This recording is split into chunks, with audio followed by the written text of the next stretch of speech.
It is time. Welcome back to Ellie's Lair, where you must sacrifice all of your negativity and only bring good vibes. Do you hear me? Oh, God. Hi. Oh, boy. Okay. Let's get into it, baby. Sure. I might leave that in there. I don't know. We might. I don't know. You got me feeling a fight.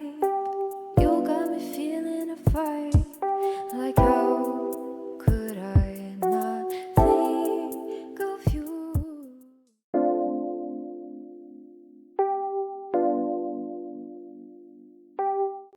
Kindness is a choice. I know it sounds like a cliche. I know it sounds cheesy. We talk about many cheesy things here on the Bedside Table. Welcome in and welcome back to the Bedside Table. I'm your host, Ellie Marie, and I'm so happy to have you here. We're talking about kindness. We're talking about kindness today. Kindness is a choice.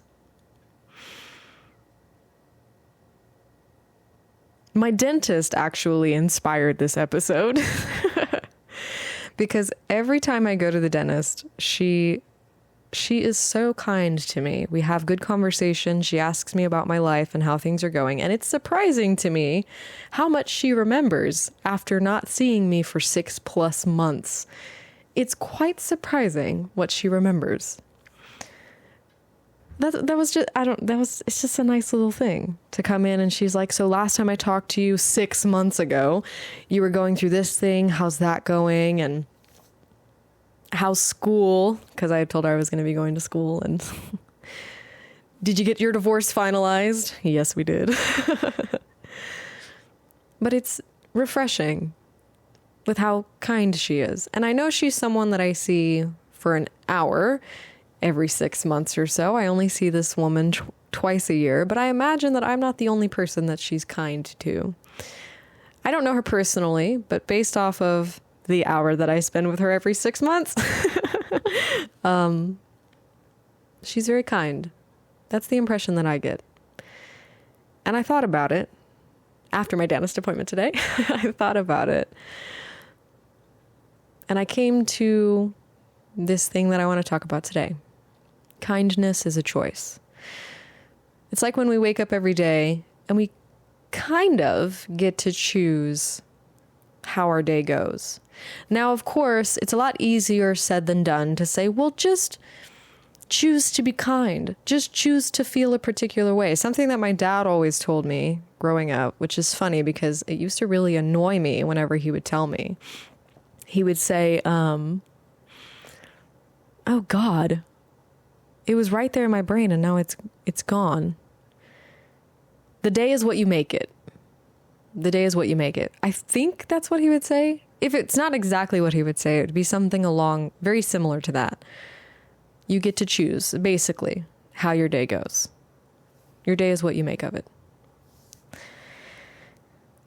And so when we think about that, when we wake up every day and we think, and this was also something that was said by a couple of influencers that I like, that I went to their event to not too long ago at the beginning of this year. Even though it's March, it's still the beginning of the year, but you know what I'm saying. I talked about it on one of my podcast episodes, but I went to this event and it was a very similar thing of along the same theme. He said, you can choose to have a good day or you can choose to have a bad day. It's actually quite interesting that this has popped up in my head because now it seems to me that maybe this is a resonating theme with my life as of late. Anyway, I pick up on those things sometimes, just like what's the theme of my, I'm not, I guess, consciously asking myself, what is the theme of my life recently as of late? What's the theme of my life? What's the theme of my life right now? It's not like I'm, I don't think that I'm consciously asking myself that, but I do think it's something that simmers within. Anyway, so it's easier said than done when we talk about, well, choose how to feel. Choose to have a good day. Choose kindness. It is easier said than done because our circumstances can really have an influence on our behavior, can really have an influence on the choices that we make. But it's kind of like a skill. It's kind of like other things that you have to learn. Learning to choose how you feel. I think it gets easier as we do it. Maybe not easier, maybe we just get better at it. So despite our circumstances, whatever they may be, I think being able to choose the good thing as often as we can, choose to be kind, choose to be respectful, choose to have a good day. I think regardless of our circumstance, if we can choose kindness, maybe it gets a little easier. Maybe we get better at it as we choose that each day. Because it's like, do you want to have a good day or do you want to have a bad day? Some days you wake up with a feeling, and trust me, I understand. Some days you do wake up with a feeling and it's overwhelming and it's a negative feeling. It's a sadness, it's a loneliness, it's a longing, it's a despair, it's a misery. I feel like we've, of course, all experienced difficult and overwhelming feelings. And it's not necessarily that we wake up and we choose that. We're not choosing to wake up feeling that way. But we can choose from then on out, I believe. Again, it's easier said than done. I think part of this, though, I think what I would add to this, because when we say, well, choose kindness, choose happiness, choose to have a good day, it is easier said than done, as I've said. But I think what I would add on to it personally for myself is that sometimes if choosing that thing is hard, take what you have when you do wake up. Accept what you have in that moment. So if you do wake up with a heaviness, if you do wake up with a loneliness, a sadness, if you do wake up with a dark feeling, a difficult feeling, perhaps, I know it sounds like I'm contradicting myself, but perhaps choose that, at least for the moment. When you wake up and that's what you have, okay. That's what the day is giving you in the moment. It's kind of like when you hear, it's not a bad day, it's just a bad situation. It's just a bad feeling. It's just a bad moment. Not the entire day is bad. So I think we can navigate it from there. If jumping straight to, well, I'm going to choose to have a good day, if that seems difficult, which at times it really is, if that seems difficult, perhaps we just take what is given to us when we do wake up. We take whatever we're feeling and we accept that for what it is. But the other thing I would add to it is try and get yourself to understand that that doesn't mean it has to dictate your entire day. It doesn't mean that it has to even dictate how you behave. It doesn't even mean that it has to dictate how you treat other people. Because how many of us feel these types of heaviness? How many of us feel these kinds of darkness throughout our day, but we don't let it affect how we show up in a room? Or we at least try not to let it affect how we show up in a room. We try not to let it affect how we treat other people. Because how many of you have felt absolutely awful inside, but are still able to laugh and smile? Are still able to make someone else laugh and smile? Are still able to compliment someone? Are still able to at least offer some sense of kindness and compassion as you move about your day? I think that's a really beautiful thing. And I don't mean that, it kind of seems like I'm saying that's like a beautiful thing in a sad way. It is sad, but at the same time, it's also beautiful that we're able to do that. So if we're able to do that, if we're able to wake up and feel this heaviness and accept it, but still choose how we behave and choose how we present ourselves to the world, and we choose to navigate our circumstance in the best way that we can, regardless of any negativity, any heaviness we may be feeling. Perhaps then, if we're able to do that, we may be able to start choosing our day from the very beginning. Maybe not all the time, maybe not very often, but perhaps we start taking the reins as soon as we wake up. As soon as we wake up, we say, okay, yes, I feel this heaviness, but I'm going to choose a good day. I'm going to choose kindness. I have said choose a lot throughout this episode already. The last 10 minutes have just been choose. Sorry. I had a really good day today. It was slow at work, and I got to leave early because it was slow at work and also because I had the dentist appointment. And then my dentist was just really kind. And I come across kind people a lot. There are a lot of kind people in my life. I think that I have something to do with that, because I don't think that I would keep people in my life for long if they weren't kind to me. I understand we're human beings and we all make mistakes, and things happen and things are said that we may not necessarily mean, and difficult situations are going to occur. I understand. But I'm really grateful because I have a lot of good people in my life, a lot of good friends, near and far, a lot of good coworkers. I like sharing the spirit of gratitude on my podcast because I feel it so often in my day-to-day. And sometimes I feel like maybe we just forget about these things that are very familiar and very, very quote unquote normal. It's like something that I had mentioned in a previous episode is that it's kind of normal to have good coworkers. It's kind of normal to have good friends. Like it seems normal to have good people in your life. But perhaps when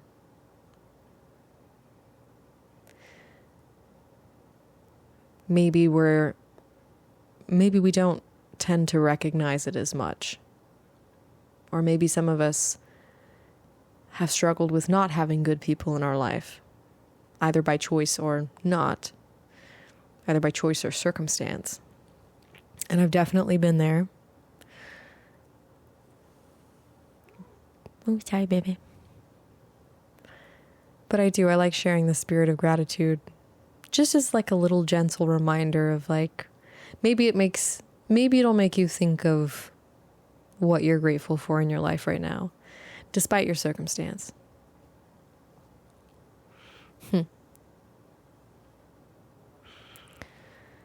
It's not always easy to be kind, I know. It's not always easy to wake up and choose to have a good day. Sometimes it is just a bad day. Sometimes it's not just a bad moment. Sometimes you can feel heavy for the whole day. And yes, sometimes it can influence our behavior, and it can influence how we treat other people. And for those days and for those moments when we aren't able to, we can't show up as our best self in those moments, whatever that may be. I think the person deserving of the kindness in that instance is probably yourself. When the day feels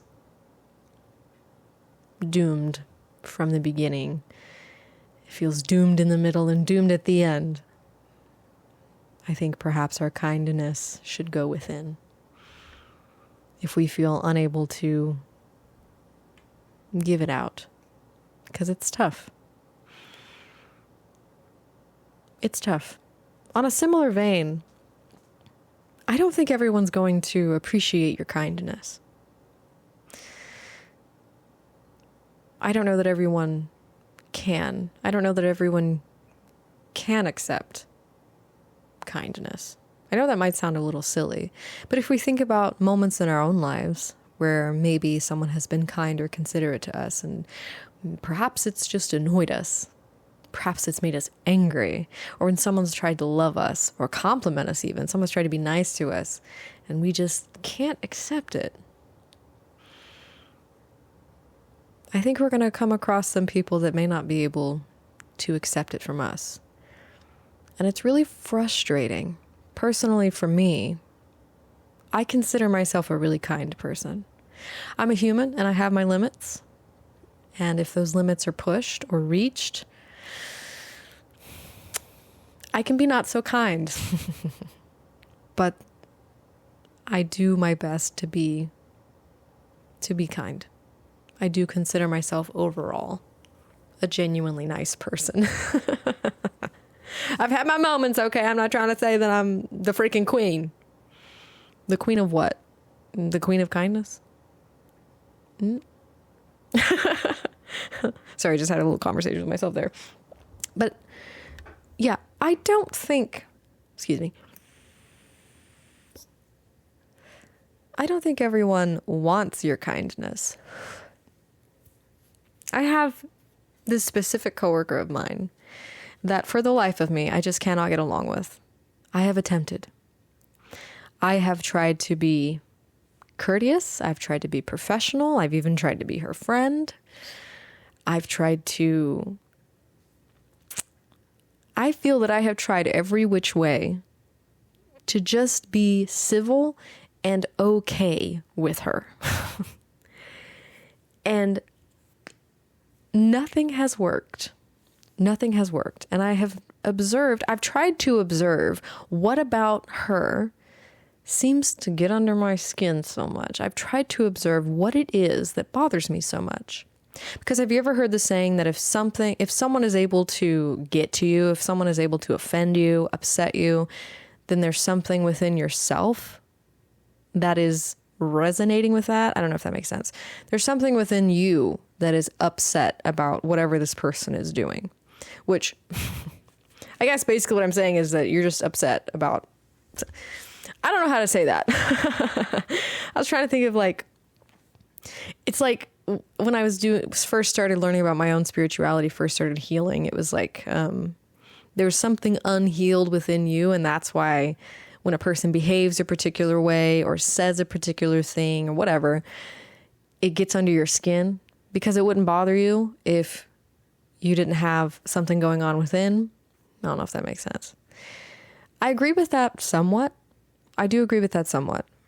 Because this particular coworker of mine, I've noticed, she really likes to be liked. And when she feels that she is not liked and she can't win over someone, this is just from my observations. I don't personally know her. I just work with her, and I've worked with her for a while. But this is just my observations and what I've thought about.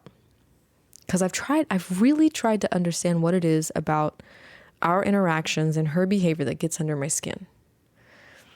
And let me give you an example of what I was trying to explain. So it's like if someone is two-faced to you, someone is fake to you, and that bothers you, perhaps it means that you're also fake and two-faced. That's what I mean. So like it resonates with you and it upsets you because perhaps that same trait or that same behavior also exists within you. But I mean, again, I agree with that somewhat, but I also think there are just certain things that get under my skin because I just don't like it. Can that be a valid reason for getting upset with someone? I just don't like the way that they behave. And maybe that's a control issue. See, I feel like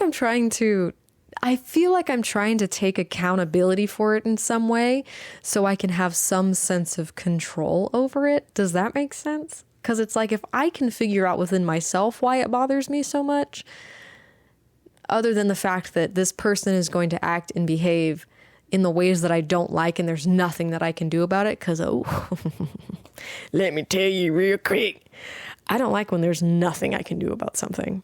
Maybe that's what bothers me so much. I think that's part of what bothers me so much. I like to know that there's something I can do. I like to know that there's a solution that can be reached. I like to know that there's progress that can be made.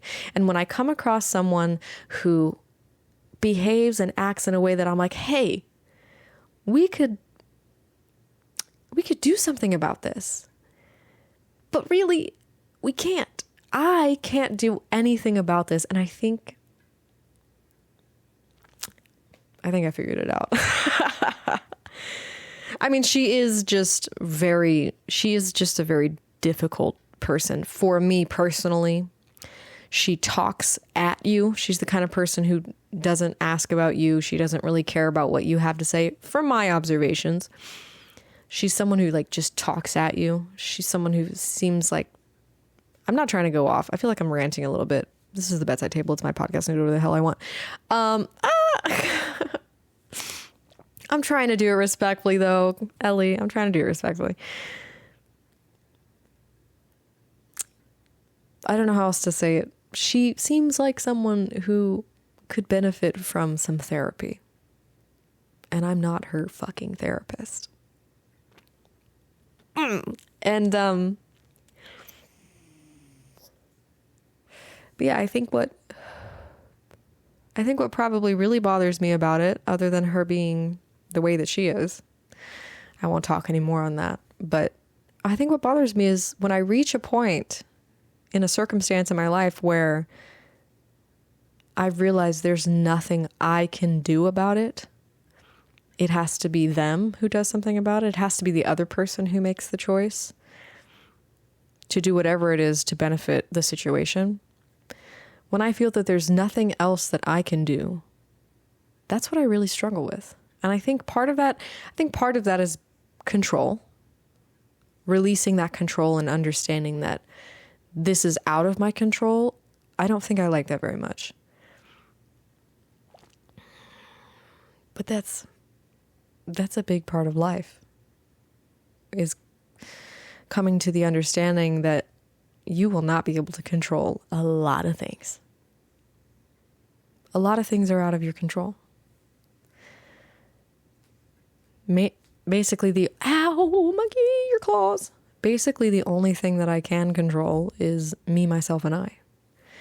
I can control, ow, your back claws. Ow, your front claws. Ah! When I pet her, she claws me. So I'm trying to move her and she's like, oh, you're petting me.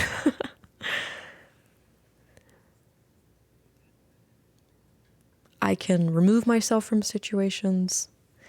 I can end relationships. I can walk away from things. I can choose which environments, for the most part, that I'm in. And here we are back on choice. It comes full circle back around, as these things do here on the bedside table. Yeehaw.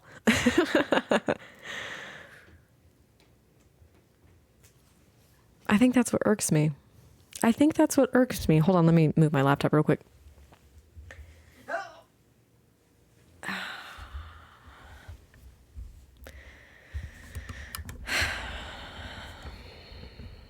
I don't like that. It was kind of the same main conclusion I reached within my marriage. I realized at a certain point that there's nothing else I can do. I saw my marriage going downhill. I saw the relationship crumbling. I saw things falling apart.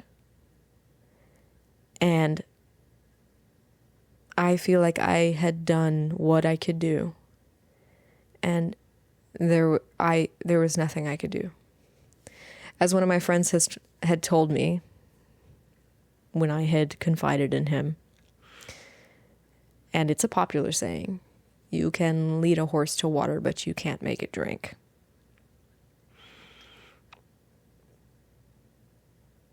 So these circumstances that I find myself in where I come to understand there's nothing you can do.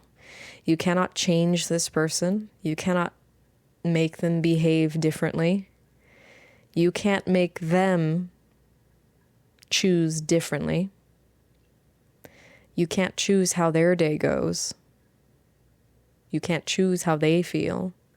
I think we do have some influence. I think we can, not in a way to change someone, but I think we can offer a certain influence in how we show up. And I do think sometimes that's a really difficult thing to do in specific circumstances and sometimes with certain people. It seems, and it was the same thing. Oh, okay. Well, it was the same thing in my marriage. It didn't matter if I was kind. It didn't matter if I was loving. It didn't matter if I was stern, if I was confrontational, if I was gentle, if I was harsh. It didn't matter what type of energy I brought to the table, because there wasn't anything else that I could do anymore. And so with this situation with my coworker, it feels very similar. And perhaps that's what bothers me so much. And maybe that's why it gets under my skin so often and so easily. Because it's like, first of all, it's like, grow up. You're literally over a decade older than me. Grow up. Sorry, let me get my little sassy comments in, okay? Dang. Don't judge me. I'm the only person judging me right now. Unless you are judging me. Which is fine. You do whatever you want. I cannot control what you do and how you feel.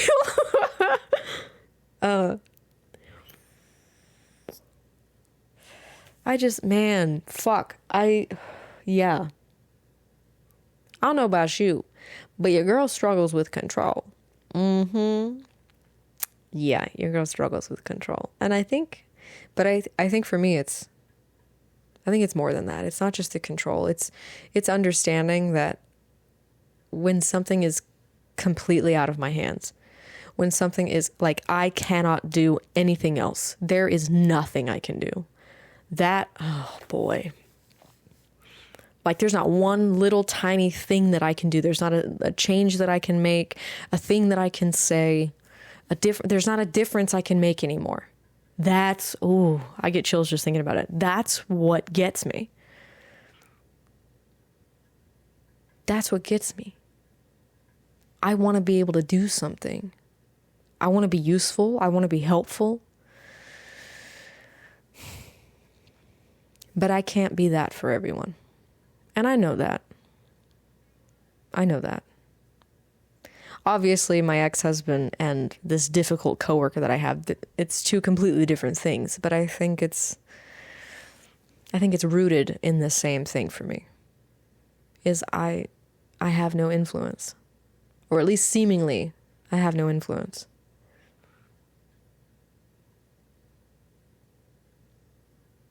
I don't feel like I make a difference.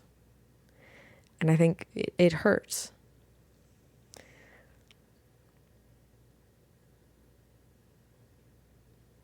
It hurts to get to a space where I know that there's nothing I can do.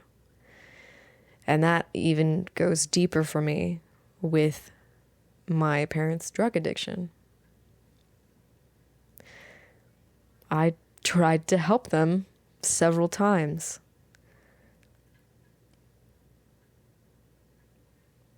But inevitably I reached a point where I realized my family is broken and there's nothing I can do to fix it. As much as I want to fix it, there's nothing that I can do. And maybe that's where it stems from. I tried very hard to carry what I could. Growing up, I tried to carry what I could. I tried to fight for my brothers. And then I attempted to fight for my mother, and I was just too fucking chicken shit to face my father, and that I give myself compassion in that because he's my dad. He's my dad. What am I going to say? What am I going to say to my dad? Stop fucking hitting my mom? This grown man who could literally beat the shit out of me. He never did. He never hit me. Not outside of punishment. But, and it was never anything like I got punished. We got hit with a belt, and he would slap us occasionally. But I feel like that's like a normal old-fashioned punishment. I feel like a lot of us have gone through that. That's not abuse anymore, kids. Or, I'm sorry, that wasn't abuse then. It was just good old-fashioned punishment. And that's a controversial topic, but yeah.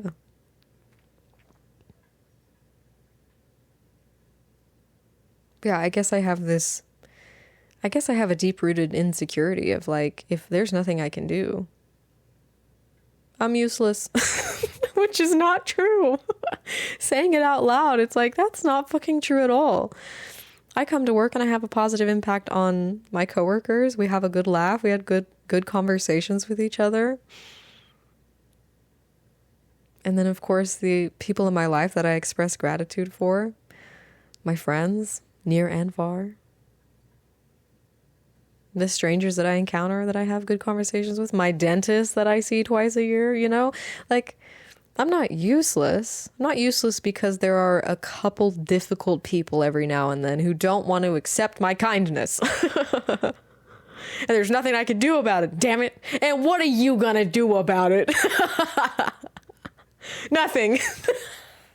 Nothing. There's nothing I can do.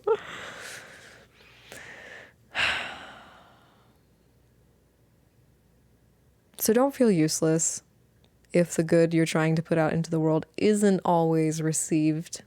And if it isn't always received well, try not to beat yourself up for that. The fact that you're even out here trying to spread goodness into this world is incredible.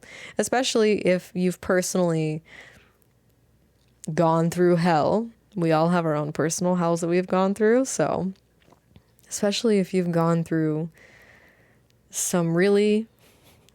Okay, my brain thought it, so I'm just going to say some really shitty crap. It's not just shitty and it's not just crap. It's shitty crap. If you've gone through some difficult things in your life and you're still out here trying to be kind to people,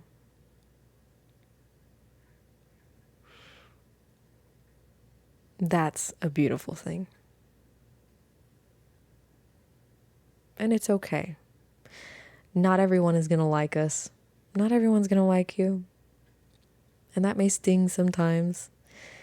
And you may feel useless sometimes when you can't do something for someone, or you can't have the influence that you're wanting to have, or they don't reciprocate your kindness. Because it takes a lot some days to show up and be kind. And when someone blatantly chooses to be unkind to us, it almost feels like a slap in the face sometimes. It's like, I'm trying.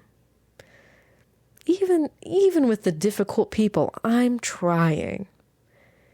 And you still want to poke at me. You still want to poke at me and provoke me and try and get something nasty out of me because of all the nastiness that's in you.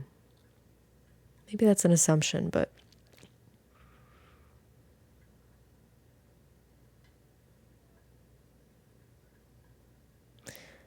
don't feel useless. Don't feel useless. And don't feel like your kindness doesn't matter. It does. And if you come across a few of these difficult people, do your best to just let them be. Because life always works out exactly how it's meant to work out for everyone. And we don't got to lift a darn finger. We ain't got to do a thing. We don't have to say a thing. Even though it's really difficult sometimes to not say something, to not have a reaction because we're human beings. And we have our limits. But yeah, I think the message that I would end with is, again, what I've already said. Just don't feel useless. You aren't useless. Never. You're never useless. I had someone comment on one of my shorts. I don't remember which short it was, but they said I'm useless. And it's such a painful thing to think that there are people out there who feel useless, who feel worthless. You're not. You never were, and you never are, and you never could be. And I'm proud of you for showing up each day. In whatever way. But if you're still out there trying to be kind to people when the world has not been so kind to you, fuck yeah. Fuck yeah, that's some powerful shit right there. It's powerful. And I hope someday you feel powerful from it. Because you are powerful. That kindness, it's not easy. But you're doing it anyway. And I'm proud of you. Cool. I like where this episode went. I sat down and I was like nervous. Most of the time I am nervous whenever I start, because I'm like, what am I going to talk about? I obviously had like the gist. I was like, the only thing I had in my head was kindness is a choice. And I was like, just say that and whatever comes next is what this episode is supposed to be. And here we are. We had a good dang episode. As always. Because I'm powerful. I'm a powerful woman, folks. I'm still getting used to accepting that one, but if I'm gonna preach it, I gotta do it for myself too. So I'm a powerful woman. I'm working on it. Okay. Thank you so much for being here. Thanks for joining me for another episode of The Bedside Table, and I will see you next time. Have a good night.